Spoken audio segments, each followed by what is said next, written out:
രാധിക എഴുതി അയച്ച ഹൃദയസ്പർശിയായ അനുഭവം കേൾക്കാം. അതിനു മുന്നേ പറയട്ടെ, നിങ്ങൾ ഇതിൽ കാണുന്ന വീഡിയോ ഒക്കെ ഉണ്ടല്ലോ, നമ്മുടെ ഗ്രൂപ്പിലെ അനൂപ്, എൻ്റെ പ്രിയ സുഹൃത്ത്, വൃന്ദാവൻ യാത്ര നടത്തുകയാണ്. അവിടുന്ന് വ്യത്യസ്തങ്ങളായിട്ടുള്ള കുറേ വീഡിയോ അയച്ചു തന്നിട്ടുണ്ട്. ബാക്ക്ഗ്രൗണ്ടിലൊക്കെ ഉള്ളത് വൃന്ദാവനിലൂടെയുള്ള യാത്രയാണ്. അപ്പം കണ്ണൻ്റെ കഥകൾ പറയുമ്പോൾ, അനുഭവങ്ങൾ പറയുമ്പോൾ എത്രയും മനോഹരമായിട്ടുള്ള വിഷ്വൽ അയച്ചു തന്ന അനൂപിന് വളരെ നന്ദി പറയുകയാണ്. ഒരു കാണാനും സുഖം, നമുക്ക് കേൾക്കുകയും ചെയ്യാം. രാധിക എന്താണ് പറഞ്ഞത് നോക്കാം. കണ്ണൻ്റെ സ്വന്തം ആളല്ലേ രാധിക, എന്താ പേര് തന്നെ. രാധിക എന്ന് പറയുമ്പം പേരിൽ ഒരുപാട് കാര്യങ്ങളുണ്ടല്ലേ, അത് ഞാൻ പറയുന്നില്ല. ഒരു പ്രത്യേകതയാണ് ആ പേര് തന്നെ. ഞാനൊരു പ്രവാസിയാണ് കേട്ടോ. എനിക്ക് ചെറുപ്പം മുതലേ കണ്ണനെ ഒരുപാട് ഇഷ്ടമാണ്. എങ്കിലും കണ്ണനോട് കൂടുതൽ അടുത്തതും കണ്ണനെപ്പറ്റി കൂടുതൽ അറിയുന്നതും സ്വസ്തികയിലൂടെയാണ്. പിന്നെ പിന്നെ ത്രിമധുരം, കൃഷ്ണാർപ്പണം, സുസ്മിതാജിയുടെ ചാനലൊക്കെ കാണാൻ തുടങ്ങി. അങ്ങനെ കണ്ണൻ്റെ ഹരേ കൃഷ്ണ മഹാമന്ത്രം ഞാൻ ബുക്കിൽ എഴുതാൻ തുടങ്ങി. ഭഗവാനോട് എന്നും ചേർന്നിരിക്കാനും അചഞ്ചലമായ ഭക്തി ഉണ്ടാകണമെന്ന് പ്രാർത്ഥിച്ചാണ് ഞാൻ എഴുതി തുടങ്ങിയത്. അങ്ങനെ ഇപ്പോൾ എൻ്റെ ചേട്ടന്, ബ്രദറിനാണേ, ഗൾഫിൽ ജോലി റെഡിയായി. നേഴ്സാണ് കേട്ടോ. വിസ വന്നു, ഇമിഗ്രേഷൻ ക്ലിയറൻസും കിട്ടി. പക്ഷേ ടിക്കറ്റ് മാത്രം വന്നില്ല. അങ്ങനെ കാത്തിരുന്ന് വിസ എക്സ്പയറി ആയി. ടിക്കറ്റ് വന്നില്ല, പോവാനും പറ്റിയില്ല. പക്ഷേ അവന് റിന്യൂ ചെയ്ത് കൊടുക്കാമെന്ന് പറഞ്ഞു. അങ്ങനെ പിന്നെയും ദിവസങ്ങൾ കടന്നുപോയി. എല്ലാവർക്കും ടെൻഷനായി തുടങ്ങി. കാരണം ഗൾഫ് രാജ്യങ്ങളിലെല്ലാം റംസാൻ നോമ്പ് തുടങ്ങിക്കഴിഞ്ഞാൽ പിന്നെ ഒന്നും ചെയ്യാൻ പറ്റില്ല, എല്ലാം ഡിലേ ആണ്.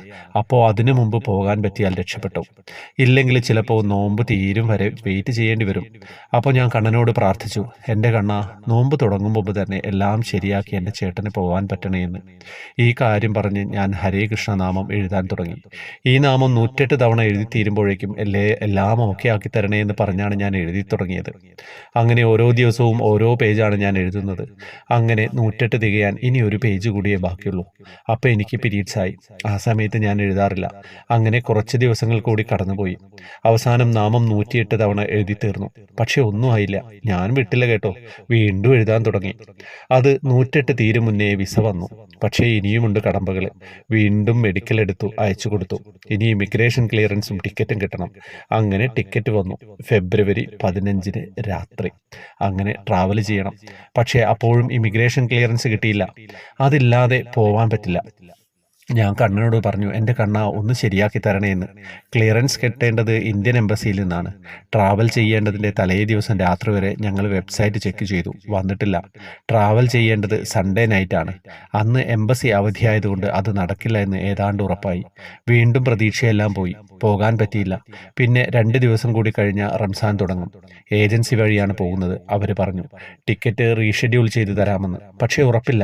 വീണ്ടും കണ്ണനോട് പ്രാർത്ഥിച്ചു, കണ്ണാ, ക്ലിയറൻസും കിട്ടി, ടിക്കറ്റും കിട്ടി, എത്രയും വേഗം പോകാൻ പറ്റണേ, ഞാൻ ത്രിമധുരത്തിൽ പറയാമെന്ന് പറഞ്ഞു. അടുത്ത ദിവസം ക്ലിയറൻസ് വന്നു കേട്ടോ. ഇനി ടിക്കറ്റാണ്. അതും കൂടി വന്നാലേ പോകുന്ന കാര്യം ഉറപ്പാകൂ. കണ്ണാ, ടിക്കറ്റ് കൂടി വന്നിരുന്നെങ്കിലെന്ന് പറഞ്ഞ് ഞാൻ പ്രാർത്ഥിച്ചു കേട്ടോ. അടുത്ത ദിവസം ടിക്കറ്റും വന്നു. 22-ന് പോകണം. കുറേ പരീക്ഷയെങ്കിലും അവസാനം കണ്ണൻ എല്ലാം ശരിയാക്കി തന്നു. വീട്ടിലുള്ളവരെല്ലാം അമ്പലത്തിൽ പോവുകയും വഴിപാടും ഗണപതി ഹോമവും ഒക്കെ നടത്തുന്നുണ്ടായിരുന്നു. എല്ലാ വഴിപാടും ഒടുവിൽ ചെന്നു ചേരുന്നത് നമ്മുടെ കണ്ണൻ്റെ അടുത്ത് തന്നെയല്ലേ. ഞാൻ ആദ്യമായിട്ടാണ് ഇങ്ങനെ ഒരു അനുഭവം എഴുതി അയക്കുന്നത്. ഒരുപാട് നീണ്ടുപോയി. ചുരുക്കി എഴുതാൻ നോക്കിയിട്ട് പറ്റുന്നില്ല. തെറ്റുകുറ്റങ്ങളുണ്ടെങ്കിൽ ക്ഷമിക്കണം. ഇത് ത്രിമധുരത്തിൽ ശ്രീകാന്ത് സാറിൻ്റെ ശബ്ദത്തിൽ വായിക്കുന്നത് കേൾക്കാൻ കാത്തിരിക്കുന്നു. വായിക്കല്ലോ അല്ലേ?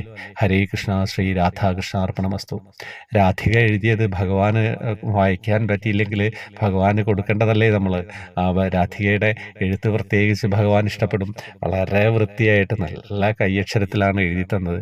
അങ്ങനെ ഒരു അനുഭവം തന്നെയായിരുന്നു അല്ലേ. സഹോദരന് വേണ്ടിയിട്ട് സഹോദരിയുടെ പ്രാർത്ഥന, നാമജപം എഴുതി അങ്ങനെ പ്രാർത്ഥിച്ച് കാര്യങ്ങളൊക്കെ നടന്നുകൊണ്ടിരിക്കുകയാണ്. എന്തൊരു സുഖമായിരുന്നു അറിയോ കേൾക്കാൻ. എനിക്ക് വായിക്കാനും ആ ഒരു ഫീല് മനസ്സിൽ വന്നു.